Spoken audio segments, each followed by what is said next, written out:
I want to add my thank you to you for joining this.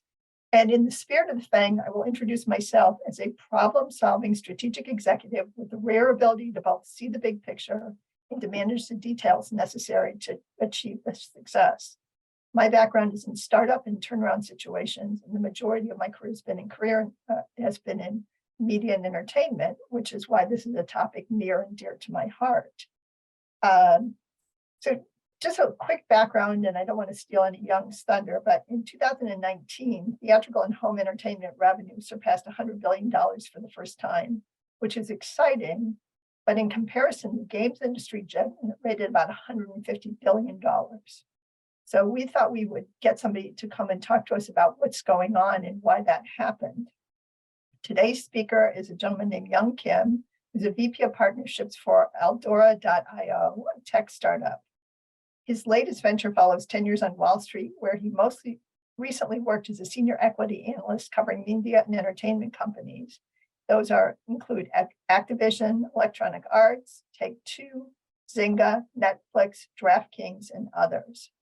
So prior to earning his MBA in media management from Fordham University's Gabelli School of Business, he spent about 10 years as a journalist, including stints at Reuters, the LA Times, and The Record in Hackensack, New Jersey.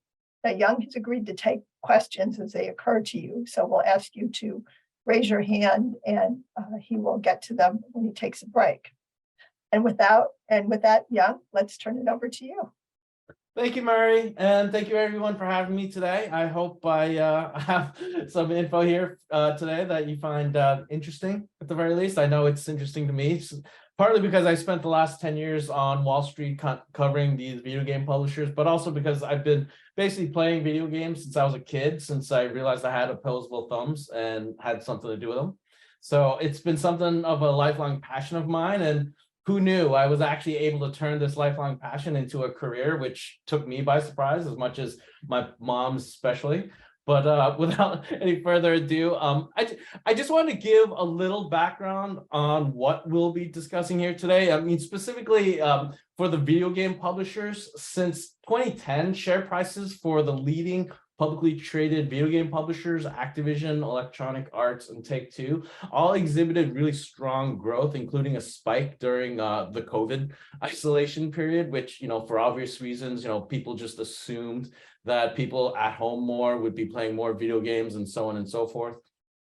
However, since the stay-at-home policies ended, we have started to see those share prices ebb a little bit. The price to earning multiples skyrocketed during the mid 2015 range, and then it's starting to come down lately. So earlier this year, Electronic Arts and Take-Two disappointed the street with December quarter results. They noted that consumer spending was below expectations, which they attributed to the slowing global economy. I'd like to note that these results and the commentary that they offered are antithetical to the video game industry's historically strong performance during economic downturns. Consumers previously turned to video games as a more efficient spend, especially when household budgets started to tighten up. But in other news, Microsoft has run into a regulatory snag with its proposed $70 billion acquisition of Activision. That is all sorts of different hair. It has all sorts of different hair on that story as well, which I will get into later on. But more importantly, the HBO series, The Last of Us, has become a pop culture phenomenon. The video game, The Last of Us, was a big hit within the video game world, but having it translated into an HBO series really took it to another level. About 5 million people tuned in to the series premiere, which is basically what HBO was able to do with House of the Dragon. So overall, video game IP is hotter than ever. But after a decade as a Wall Street darling, the video game stocks seem to have lost some luster. So if we go back to the early 2000s, the video game industry at large used a fixed cost model that emphasized volume. Consumers bought a game, played it for a month, then returned to the store to trade in that game and buy their next one. Video game publishers paid a retailer fee to move that inventory and paid a platform licensing fee to the console manufacturers, Microsoft and Sony, to be on the respective platforms. So as a result, publishers had operating margins in the low teens, with industry-leading companies releasing in excess of about 20 titles per year of varying quality. We started to see a shift in this dynamic by about 2010, and this encompassed 4 key changes. So for starters, Valve, an independent video game publisher in Seattle, founded by ex-Microsoft employees, created a blockbuster PC title called Half-Life. They also created a PC distribution platform that they called Steam, which allowed consumers to buy and then immediately download a game online. Eventually, the PC market would convert to about 90+% of full game digital sales, with Steam garnering virtually the entire PC distribution market. They just had no competitors at the time. Once the technology caught up with consoles, we saw a similar change in consumer purchases of console games, with more than 50% of game sales shifting to digital download within about 5 years. For publishers, gross margins for these full game digital downloads swelled to about 80%, while the packaged good was at the low 70% range. And it also, the digital downloads also cut out pirates from the equation. 2, at its peak, Activision launched a new version of Call of Duty every November and sold about 20 million units for $50 a piece within 2 weeks of that launch, which generated about $1 billion in revenue. A big selling point for the game's popularity was the multiplayer mode. Recognizing this, Activision developed bundles of what they called add-on extra maps, or DLC, that were released quarterly for $15 per bundle, or for $50 for the year-long subscription. Moreover, players could only play with and against other gamers who had the same maps, meaning network effects made it all but mandatory for a player to pick up the subscription if they want to keep playing with and or against their friends. Essentially, the price tag of that one title grew from $50 for the core game to $100 with all the extras. And keep in mind, not only did 20 million people buy into this model, they did so every fall. All of this DLC content constituted 100% digital revenue on top of being much cheaper and faster to develop versus a full game. Gross margins on this DLC was in excess of 90%. Driven by the success of Call of Duty as well as World of Warcraft, Activision was able to pare down its annual title lineup to a handful of titles and pushed its operating margin to more than 30%, while its peers EA and Take-Two were still in the low teens. 3, EA fused a digital strategy into its global hit soccer simulation, FIFA. Developing FIFA Ultimate Team, which allows players to create fantasy soccer teams composed of digital player cards bought in packs with a randomized assortment of players. Packs were purchased with a virtual currency that could be earned by playing, or the EA offered an alternative where a player could simply purchase a pack with a couple dollars of real-world currency, saving that player hours of time on game modes they were not very interested in the first place. 4, smartphone adoption grew from 35% of all US cell phone owners in 2011 to 85% by 2021. On this new platform, King Digital, which was later acquired by Activision, found global success with its Candy Crush game that translated to massive scale not seen on console or PC. Games were free, and less than 10% of a user base actually paid to play these games. But the newfound success was driven by the sheer scale, with the inclusion of new demographics not historically included in video game marketing campaigns. Specifically, women aged 30 and older became the largest players for Candy Crush, as well as other mobile hits. Gamers were no longer assumed to be teenage boys. Instead, the marketing and development crosshairs shifted to their moms, who proved to be better customers, largely because they had their own credit cards. With these 4 pieces in place and the gradual evolution of download speeds, console makers Microsoft and Sony joined in on the digital distribution. The console makers always generated a console licensing fee from the game publishers, but with the new virtual stores on the consoles offering full game downloads, publishers could cut out the box store retailer fee and eviscerate the pre-owned model. And then Fortnite happens. Epic, the developers of Fortnite, completely turned this entire model on its head. Epic used a new, fastly gaining popularity game mode called Battle Royale to create a cartoonish third-person shooter that they called Fortnite. Fortnite cut out the core game and created a platform that is 100% multiplayer, 100% social, and 100% digital revenue. Players earned in-game currency for their success, which was eventually redeemed for prizes as they crossed specific mile markers. The most prized offerings were the skins, which are modifications to an avatar, including a fishbowl head and other cosmetics. Fortnite also created seasons of content. This meant players had a couple months to play or succeed enough in that game mode to earn the rewards they wanted, and then the prizes would be replaced by a new set of rewards that the player also wanted. Or, once again, the player could simply purchase a season-long battle pass that gave them access to the full season of rewards immediately. Concurrently, Twitch viewership of people streaming games began to scale massively, creating new media celebrities like Ninja.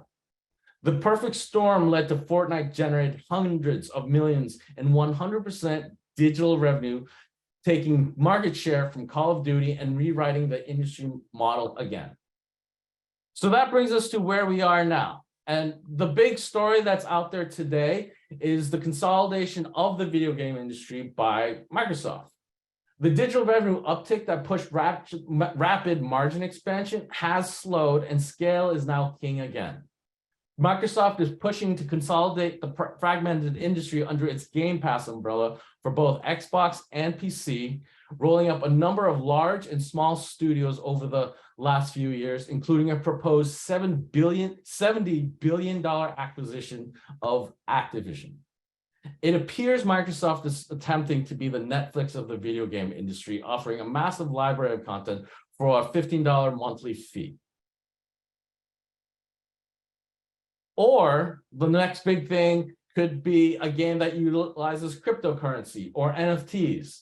Some of the biggest innovators in the video game industry have already jumped to crypto, NFT projects. In 2022 alone, Web3 gaming startups attracted $4.5 billion in venture funding. The global blockchain gaming market is currently estimated to be worth about $5 billion. Web3 overall, however, remains in the earliest of the early innings. Developers are still trying to figure out the best ways to utilize the new technology, which they have not really figured out yet. Until then, we will be bombarded with the promise of virtual reality and this digital panacea of the metaverse, but it still remains to be seen what we can actually expect from the video game industry over the next few years. And the way the video game stocks will react will help determine where we go from here, meaning the days of when we could see that digital transition replacing the old school model of packaged goods, that digital transition was much more clear and obvious, which made the stock soar. Right now, we're in a much more hazy period where we're trying to figure out what the next big thing will be. Depending on who you ask, you'll hear a lot of different answers to this question. It could be anything from the metaverse to crypto or NFTs, or the Web3 is where my new startup, or the startup that I'm working for, is currently focusing a lot of our attention on. And we don't have a real market leader at this point in terms of the Web3 gaming industry. It's still a lot of questions still need to be answered at this point. The FTX collapse last fall really left a bad taste in a lot of people's mouths about Web3. So we're still working our way through that. So there aren't a lot of clear answers at this point, but I think by the end of 2023, we should see a lot more clarity on where we might be headed.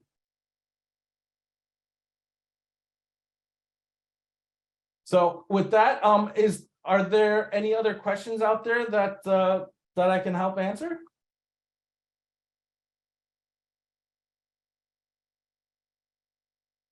Can you go over the question that Joyce had about individual contributors?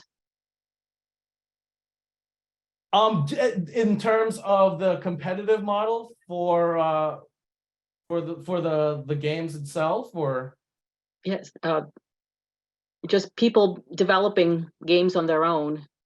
yes, so there are a number of other platforms out there that we are seeing grow, and one of the factors of Web3 that seems to be coming into play a lot these days is this idea that we can create these separate platforms that have their own economies. And one company that has already done that is a company called Roblox.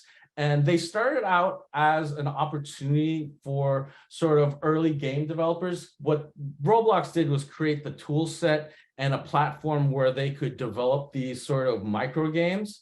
And a lot of younger folks, not companies, not giant studios, but 14-year-olds, 15-year-olds, even younger at times. What they were able to do is create these what I call micro games. And Roblox gave them a piece of that, but they do take a big chunk of that revenue as well. But these younger folks are able to create that revenue within the game, and they are generating material amounts of revenue, not in the millions or usually not even in the thousands, but it gives people an opportunity to express themselves, to exhibit this level of creativity and early stage game development. And what we're seeing is a pretty significant amount of content creation at that level. The question is whether other platforms can sort of replicate what Roblox has done. Roblox actually went public not too long ago, and so they're still sort of proving out their concept, but so far they seem to be doing well, to the point where a lot of advertisers and bigger brands are actually using the Roblox platform as sort of an early stage metaverse. So they're using it almost as an advertising platform, and we're seeing it sort of emerge from there. It still has a very long way to go as far as developing that economy, bringing in more brands and bringing in other companies to take part and be a part of this whole metaverse that they keep talking about. But we'll see where it goes from here. And Young, I know that you mentioned this briefly, but there are teams now playing these games competitively. And I think you said even before we got on that there are scholarships at some colleges. Can you talk a little bit more about that part of the business? Yeah, absolutely. So esports has been around for a very long time, in excess of 20 years. It's difficult to pinpoint exactly where it started, but one of the bigger leagues of recent history was in South Korea, actually around a game called StarCraft. And that game, StarCraft, was owned by Activision. Activision saw the success that happened without their involvement in Korea and realized that this was a huge money-making opportunity. So they brought the concept, they didn't bring the concept to the US, the concept has always been there, but what they wanted to do is sort of institutionalize the concept. So they created a game called Overwatch, which is specifically designed to be player versus player or team versus teams. And they actually sold franchises within their game they actually started with pro sports owners and sold their team franchises for millions of dollars from the beginning. There've been a number of other titles that have taken on this esports concept to sort of as a marketing for the game itself, but it's really a matter of maintaining engagement with the game. So other games like League of Legends, I believe, is the largest esports title in the world. They annually draw in millions of viewers to their Super Bowl event at the end of every season. But Overwatch, as well as a number of other titles, sort of tried to jump on that bandwagon probably about 7 or 8 years ago. Some with more success than others. I mean, there were some natural extensions to esports, like NBA game and EA's FIFA soccer game were natural esports. But the approach that EA and Take-Two took with their respective games was very different than Activision, in that EA and Take-Two basically use the esports league as a marketing device, whereas Activision really saw their Overwatch League as a revenue generating venture unto itself. So they really took a much more hands-on approach and tried to guide the leagues, and they still operate to this day. But in the last couple of years, the popularity of the game itself has waned a little bit. So it's been difficult to maintain that sort of fervent following, especially after a game initially launches.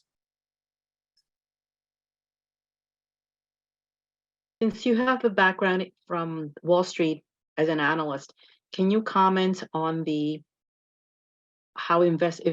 level of involvement that investment banks have in supporting new ventures or startups in this industry? Yeah, it's been very interesting as we sort of see the birth of Web3, especially the gaming component of Web3, which, a lot of folks are sort of looking at to carry Web3, especially in the early days. And the venture funding has not stopped. I mentioned earlier that it's at about 5 billion for 2022. And part of the reason venture has been so active in jumping on this has been some of the leading game developers from what we now call Web 2. A lot of those game developers have basically shifted their focus to Web 3, seeing this opportunity, seeing this sort of this land that hasn't been covered yet. They have like this huge opportunity to do whatever they want before a market has really developed at this point. So, for example, a man by the name of Gabriel Layden, he founded a company called Machine Zone, which was one of the leading mobile game developers over the past 5 years. He developed a game called World of Tanks, which became a global hit. It generated, I believe it was the biggest mobile game for a period. And he suddenly left his company and started a company that's focusing on a Web3 game that's using NFTs. Now, NFTs and cryptocurrency have sort of a negative connotation around it at this point, especially after FTX, like I mentioned. And I think in general, I don't think folks really understand what's going on with that technology. I mean, it doesn't help that whenever you hear a conversation about cryptocurrency, it's usually about crypto as sort of an equity vehicle, an investment vehicle, as opposed to sort of a transactional device. And that's where we are today with crypto. And I think for that to shift, there needs to be a lot more sort of utility built around both crypto as well as NFTs. And that's sort of the direction some of these venture funds are pushing these initial companies into. And so I think a lot of the analysts out there as well, and I know a lot of the seed investors out there, what they're really looking for is the next big thing. And everybody promises it, but the big question is what that will look like. What shape will it take? And we had some false starts especially with VR and AR, and now they're just calling it the metaverse, I guess. But we haven't really seen a lot of progress in terms of this is going to impact my day-to-day life the way, say, a mobile phone has. So we're still waiting to see what the big thing will be, and I don't think we have any sure answers at this point.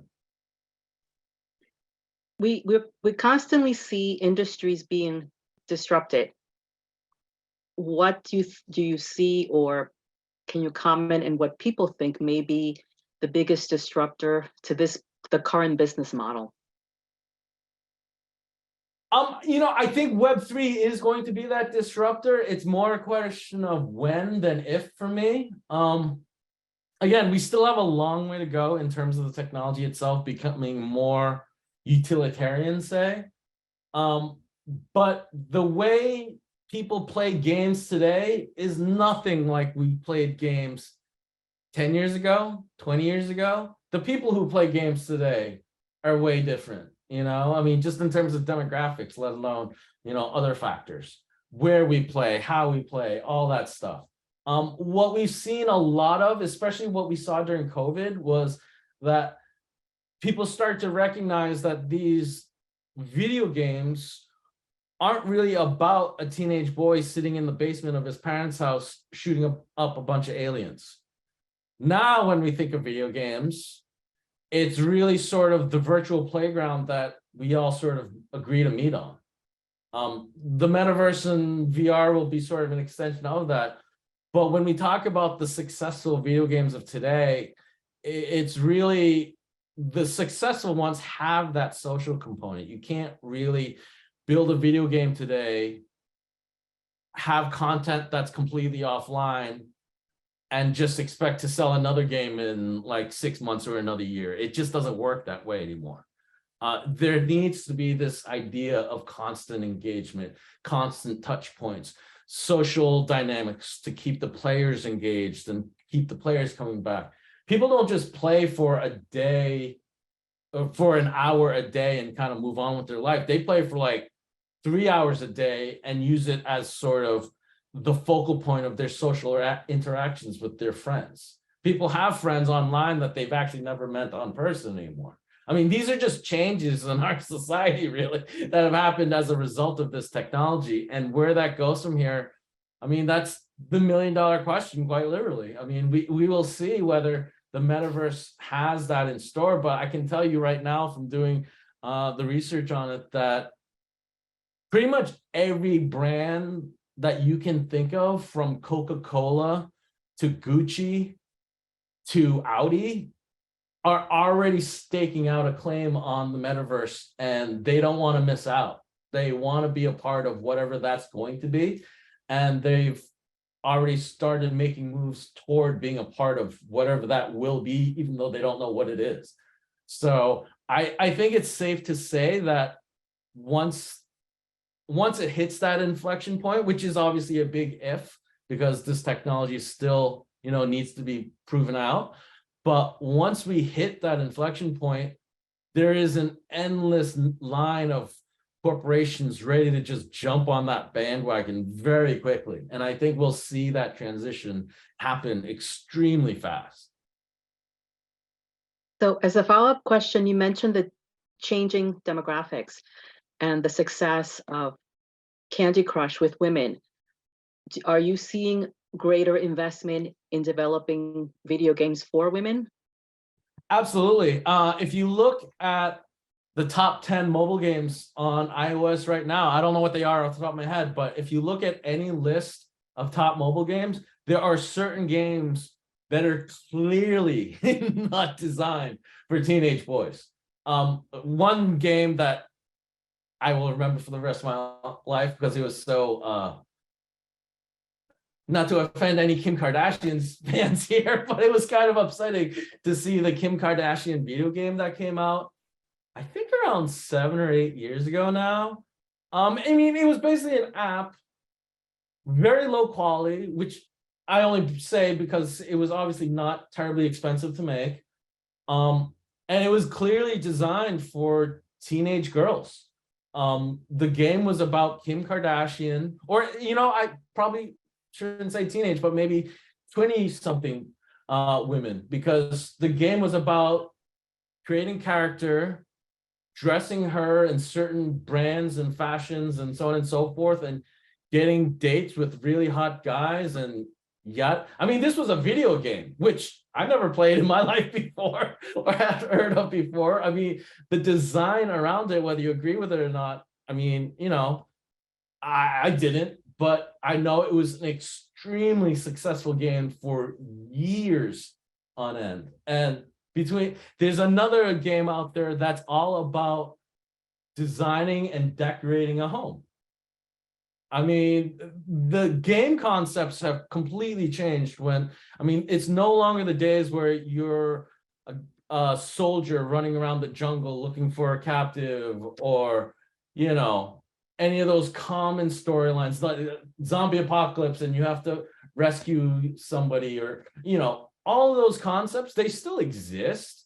But what's changed is the breadth of that spectrum has widened enormously. I mean, part of that is because of the fragmented audience, but, you know, honestly, we're seeing a lot more people get involved with the game development. And frankly, the game publishers, this isn't about being politically correct or anything even remotely like that. It's about generating revenue.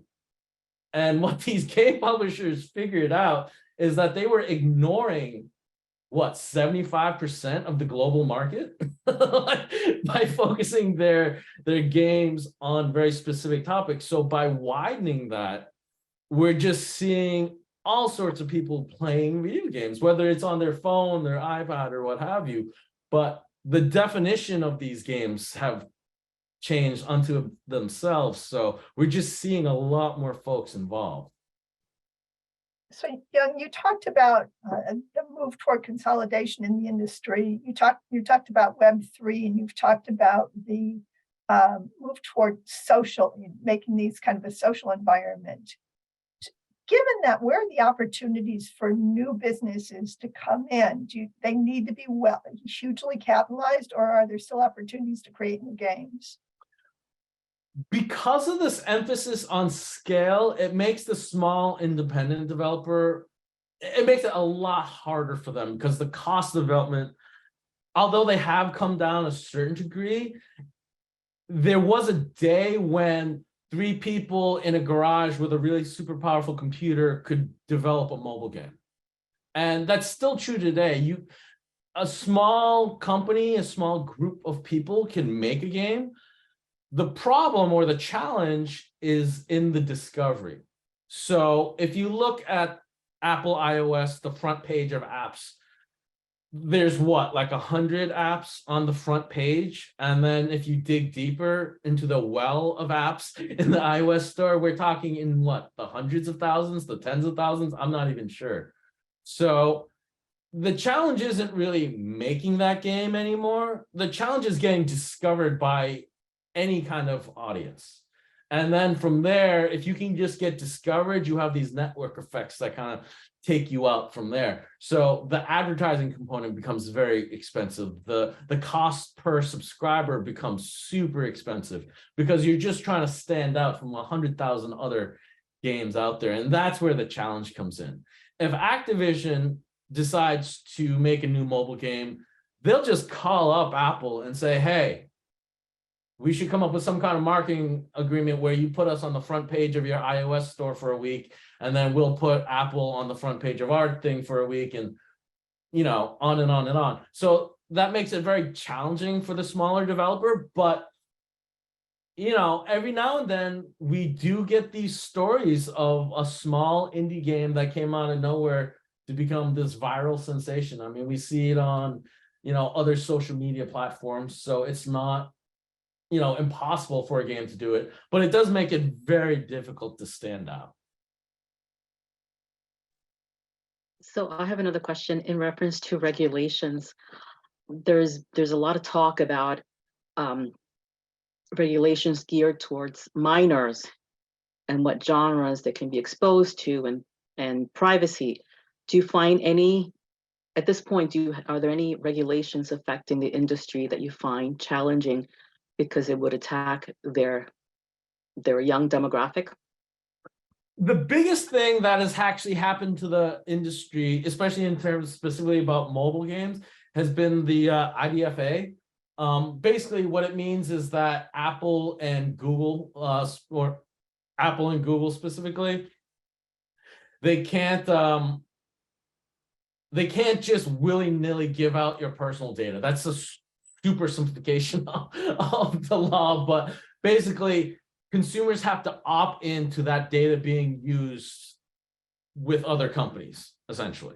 Before, what was happening is that companies like Unity and companies like Apple were using that data and repackaging and selling it for, you know, advertising metrics and that kind of thing. Because that's no longer, you know, possible, a lot of these companies have had to find other ways to find revenue beyond advertising, and that has been a challenge. And that has, adjusted the privacy, because that was a big change in the privacy laws. Regulators had to deal with it. We've already seen a lot of different sort of regulatory questions come into the industry before. When I mentioned EA and their game FIFA and the selling of those card packs, loot boxes is sort of a term that sometimes comes up as well. And some regulators in other countries were actually questioning whether it was allowing minors to engage in gambling. The idea that buying a pack of cards is essentially gambling. I mean, it's an interesting legal question. I'm not a lawyer, but I just question why that's so much different than, anyone going into, I don't know if people still do this, but going into a drugstore and buying a pack of cardboard cards. Like, is that really that different? Does it make it illegal gambling because it's digital versus a piece of cardboard? I mean, we're seeing these fundamental questions raised at this point, but I don't know if anybody has really come up with a really great answer to a lot of these questions. We have not seen that kind of regulatory change in the US yet, but I mean, we're constantly hearing things in the US about, the microtransaction component was a big deal. A parent sued Epic because they said that Epic was trying or convincing their child to buy stuff in the Epic Fortnite store. So there was that issue. And the parents actually won in that suit. I mean, their kids spent thousands of dollars unbeknownst to the parents, and that's obviously a danger that's out there as well. But I mean, we've heard about violence in games potentially spurring some kind of regulatory action as well, but we've never really seen that come to fruition. So I mean, I think the issue is that, like, for video games, why is this media considered differently than movie or TV? I mean, like, for a movie, if it's rated R, you basically can't get into the movie theater if you aren't 16 or whatever. For a video game, they're rated as well, and you're not supposed to be sold it, but with full game digital downloads, it kind of throws that whole rating system out the window. So it just raises different questions at this point. Can you comment on the international competitors for this industry? Yeah, I mean, there have been a lot of competitors internationally. I focused on the US one simply because, when a company is regulated under FINRA or the SEC, it makes it a lot easier to do research and, like, figure out what, their earnings and stuff like that.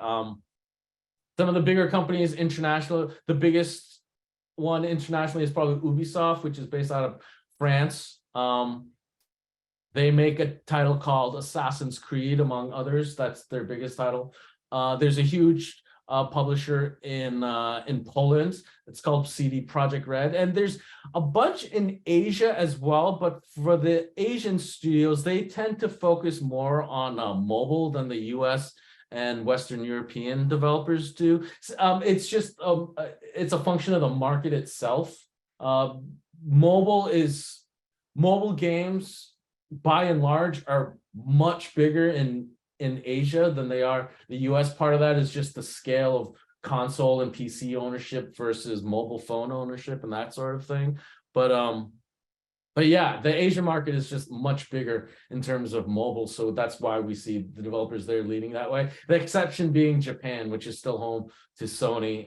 They still have a very strong AAA console development. I'd like to open the floor to the participants. Does anybody else have any other questions that they would like to pose to Young?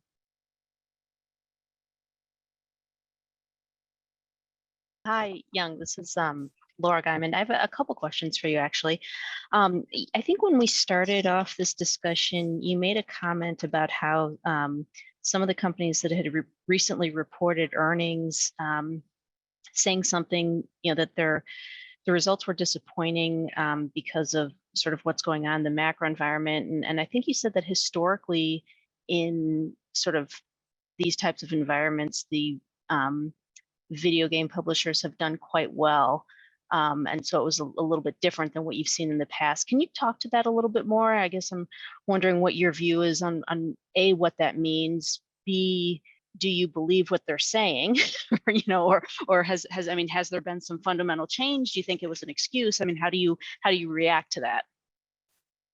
Yeah, I mean, just to go back on that. So in prior economic downturns, video games were seen as a very efficient spend. I mean, obviously the landscape was different than what we see today. People did buy a game for $50, come home, play it for I don't know how many hours, but then they went on to their next game. If you think about it in terms of dollars and cents, if I went to the movie theater, I get 2 hours of entertainment for what? Call it $15 for a ticket. I'm just guessing because I don't remember what a movie ticket costs. So you get 2 hours of entertainment for your $15 spend, right? So if you bought 3 movie tickets, that's $45, you get 6 hours of entertainment, theoretically. Or you can buy a TV for, I don't know, today, call it $500 and you get endless hours of entertainment, right? Well, for a video game, assuming you already have the capital costs or the capital investment of a console and a TV, you spend $50 for the game, and you're talking in excess 20, 30, 40 hours of entertainment from that one game, possibly even more, depending on the game that you get. So it was the gamers back in the day saw it as an extremely efficient spend, especially if you compare it to like movies or other forms of it, Broadway or anything like that. I mean, I'm pretty sure a lot of Broadway goers don't play, Call of Duty, but you never know. But so when these video game publishers today are talking about the disappointing results, I personally was surprised. It didn't make a lot of sense to me. For example, Electronic Arts has a game called the game that we've been talking about, FIFA. I mean, we just had the World Cup. If that didn't spur more people to play FIFA, I'm not exactly sure what would. I mean, we saw historically that World Cups also spurred sales within FIFA as well. So I'm not exactly sure what EA is seeing. I mean, what they attributed to was the global economic downturn, and we're seeing inflation, dollars are tight, and I totally get that. I'm just not sure how to read into it, because I'm seeing an extremely popular game having its real world counterpart have its most popular event, and yet they didn't see uptick. That didn't make a lot of sense to me. Like it should have been, there should have been some sort of impact from having the World Cup happen. So that was a surprise to me. For Take-Two, it wasn't as much of a surprise, because Take-Two is in sort of a very different position than the rest of the video game industry, in that they have what is probably the biggest IP in the entire industry in Grand Theft Auto. And what Take-Two did about 10 years ago was release Grand Theft Auto 5. When they released Grand Theft Auto 5, they were able to generate $1 billion in 48 hours simply through the sales of that one game. And what they've done since is they created this thing called GTA Online, which is basically a persistent platform where players can meet in the GTA world with all their friends and just play GTA stuff. And, this is a 10-year-old game now, so it doesn't surprise me that the popularity of that game itself has waned. I mean, it should have waned a long time ago as far as I was concerned. But the fact that they were able to maintain it for 10 years, I think is remarkable unto itself. But the fact that it would show some signs of aging lately, I thought that totally made sense. Great, thank you. And then I have a couple other questions, and I guess they're probably more specific to mobile games. But what do you think about in-app advertising, and sort of how do you see that sort of playing out? Is it going to become more prevalent in these free-to-play games, or what do you expect there?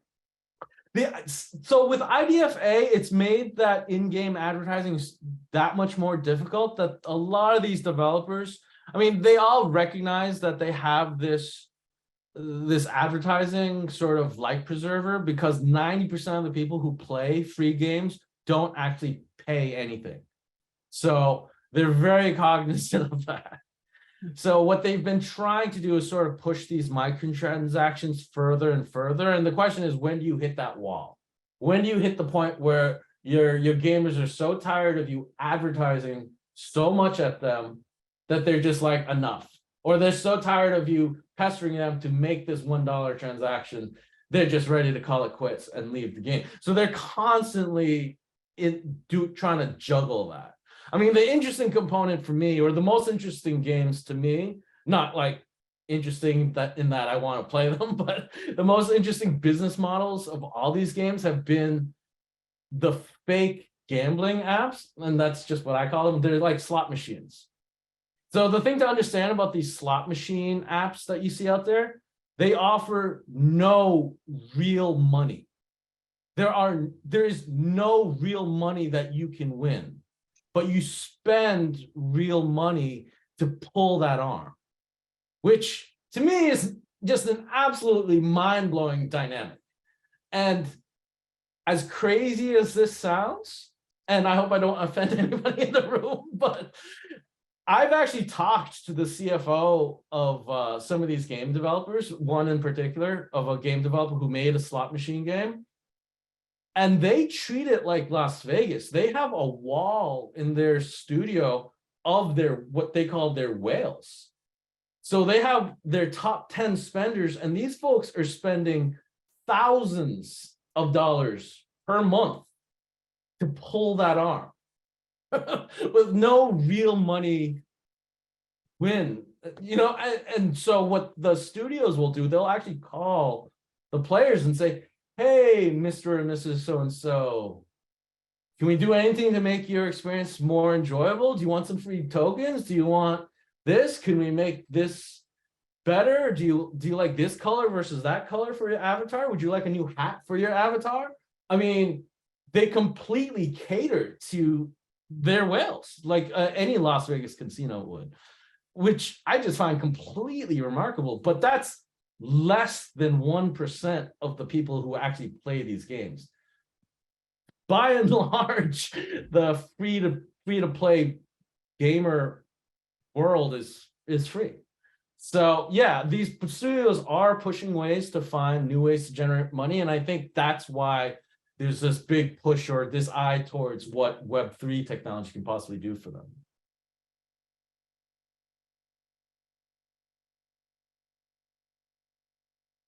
Any other questions?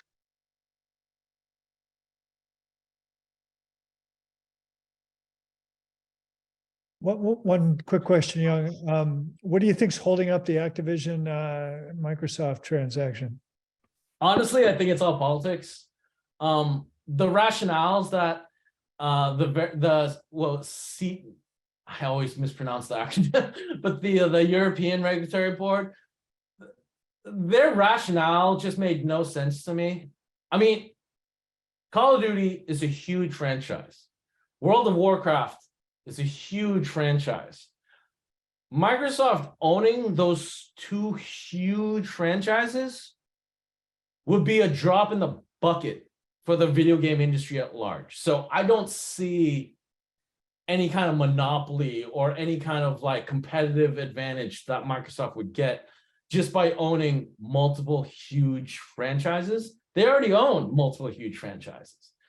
What they're saying is that if Microsoft has the ability to put those huge franchises behind their own paywall, that it somehow would be a competitive advantage over a company like Sony, which has their console and so on and so forth. But I just don't buy it. It just doesn't make any sense to me, because I feel like if a person who does not own an Xbox or does not own a PC, or somebody who does not own an Xbox will no longer be able to play Call of Duty if this acquisition goes through. This is the argument. Well, then they'll just go out and find a different game. They'll go out and play Fortnite.